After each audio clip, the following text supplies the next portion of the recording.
پورے ILF کی طرف سے آپ خدیجہ کی سالگرہ. اچھا ہیپی برتھ ڈے میڈم. آپ کو پورے ILF کی طرف سے آپ کو happy birth day. Islamabad high court نے ٹرائل کورٹ میں جاری سائفر کیس کی کارروائی روکنے کا حکم دے دیا. عدالت نے 9 گواہوں کے بیان خلاف قانون قرار دے دیے. تحریری فیصلے میں کہا گیا ہے کہ گواہوں کے ان کیمرہ بیانات قانون کے مطابق نہیں، لہٰذا ان کا جائزہ لینا ضروری ہے. محض پروسیکیوشن کی درخواست پر اوپن ٹرائل کو ان کیمرہ نہیں کیا جا سکتا. 4 ہفتے میں ٹرائل مکمل کرنے کا حکم کالعدم قرار دیے جانے کے باوجود ٹرائل کورٹ روزانہ کی بنیاد پر سماعت کر رہی ہے. دوران سماعت جسٹس میاں گل اورنگزیب نے ریمارکس دیے، جس طرح کارروائی آگے بڑھ رہی ہے مجھے تشویش ہے. اوپن ٹرائل کا مطلب اوپن ہوتا ہے، اس میں میڈیا اور پبلک کو آنے کی اجازت ہوتی ہے. جیل ٹرائل کا مطلب ان کیمرہ نہیں ہوتا بلکہ وہ اوپن ٹرائل بھی ہو سکتا ہے. تم آ جاؤ اور تم آ جاؤ، یہ اوپن ٹرائل نہیں ہوتا. اوپن ٹرائل میں جو چاہے آ سکتا ہے. 1-2 لوگ یا خاندان کے کچھ افراد کی موجودگی سے بھی یہ کلوز ڈور ٹرائل ہی رہے گا. گواہان کے بیانات قلم بند ہونے تھے، اس پر قانونی سوالات ہیں جس کا عدالت 11 جنوری کو جائزہ لے گی. پی ٹی آئی سے زیادتی نہیں ہو رہی، پی ٹی آئی کو پروجیکٹ کرنے پر کام ہو رہا ہے. پشاور ہائی کورٹ کا دائرہ اختیار اپنے صوبے تک ہے. نشان کے معاملے پر پورے ملک کا فیصلہ کیسے کر سکتی ہے؟ سربراہ JUI مولانا فضل الرحمان کہتے ہیں 2 صوبوں میں امن و امان کی صورتحال خراب ہے. انتخابی مہم کے دوران کوئی کارکن زخمی یا شہید ہوا تو ذمہ دار الیکشن کمیشن ہوگا. پتہ کیوں بنائی جا رہی ہے؟ پی ٹی آئی کے ساتھ زیادتی نہیں ہو رہی. پی ٹی آئی کو اس الیکشن میں پروجیکٹ کرنے کا کام ہو رہا ہے. پشاور ہائی کورٹ کے حدود پر اپنا صوبہ ہے. ایک صوبہ پورے ملک کے فیصلہ کیسے کر سکتا ہے کہ اس کو نشان دیا جائے؟ چیف الیکشن کمشنر صاحب کہتے ہیں 2 صوبوں میں امن و امان کی صورتحال خراب ہے. میں الیکشن کا طلبگار، میرا ایک کارکن اس انتخابی مہم کے دوران زخمی ہوا یا شہید ہوا، اس کا ذمہ دار چیف الیکشن کمشنر اور چیف جسٹس آف پاکستان ہوگا. پشاور ہائی کورٹ کا فیصلہ الیکشن کمیشن کے اختیار پر حملہ ہے. محسوس ہوتا ہے انصاف کا ترازو لاڈلے کی طرف جھکایا جا رہا ہے. سابق وزیر اعظم شہباز شریف کہتے ہیں پشاور ہائی کورٹ خیبر پختونخوا صوبے کی عدالت ہے، وہ کیسے ملک بھر کے معاملے کا فیصلہ دے سکتی ہے. ہائی کورٹ کا جو فیصلہ آیا ہے وہ الیکشن کمیشن کے اختیار پر حملے کے مترادف ہے. ایسا محسوس ہوتا ہے جو ترازو ہے اس کو جھکایا جا رہا ہے ایک لاڈلے کی طرف.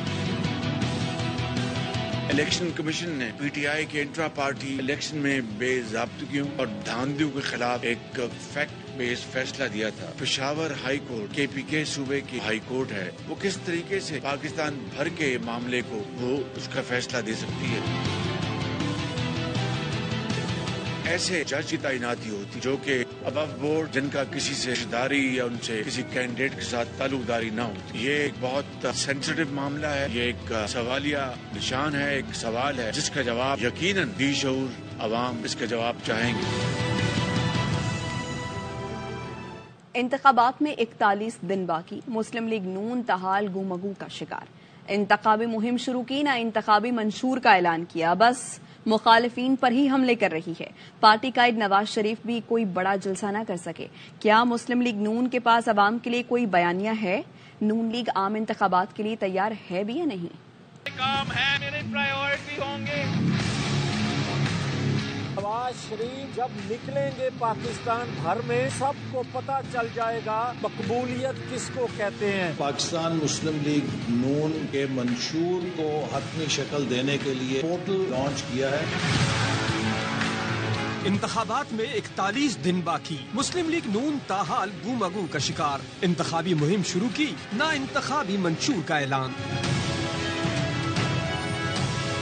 ملک میں سیاسی گہما گہمی، پیپلز پارٹی نے لاڑکانہ جلسے میں انتخابی منشور کا اعلان کر دیا.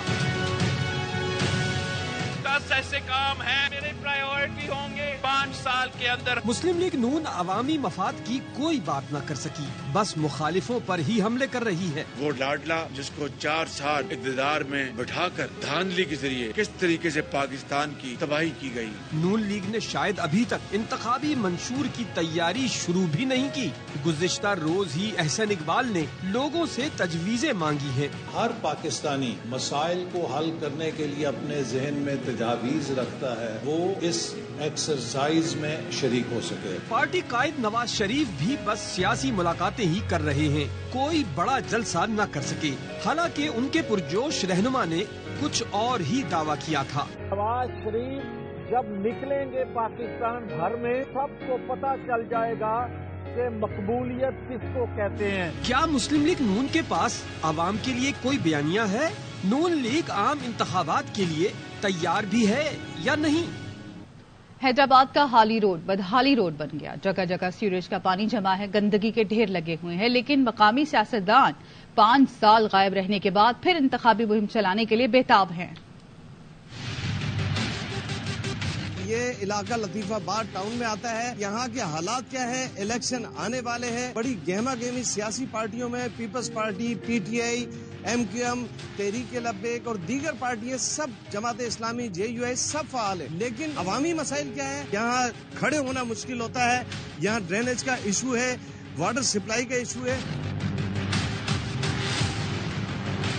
عرصہ دراز ہو گیا اس روڈ کے اوپر ہمارے کو یہ بھگتتے ہوئے، یہ ظلم و ستم بھگتتے ہوئے۔ پی پی کے بڑے بڑے ایم پی بھی رہتے ہیں، یہ جمعہ گوڑ سے علی محمد سیتو بھی رہتے ہیں، یہ جتنے مثال ہے اس پلٹی میں رہتے ہیں، وہ اس طرف بھی پی ٹی آئی کے بھی کچھ لوگ پاس ہوئے ہیں، ناظم واظم ہے۔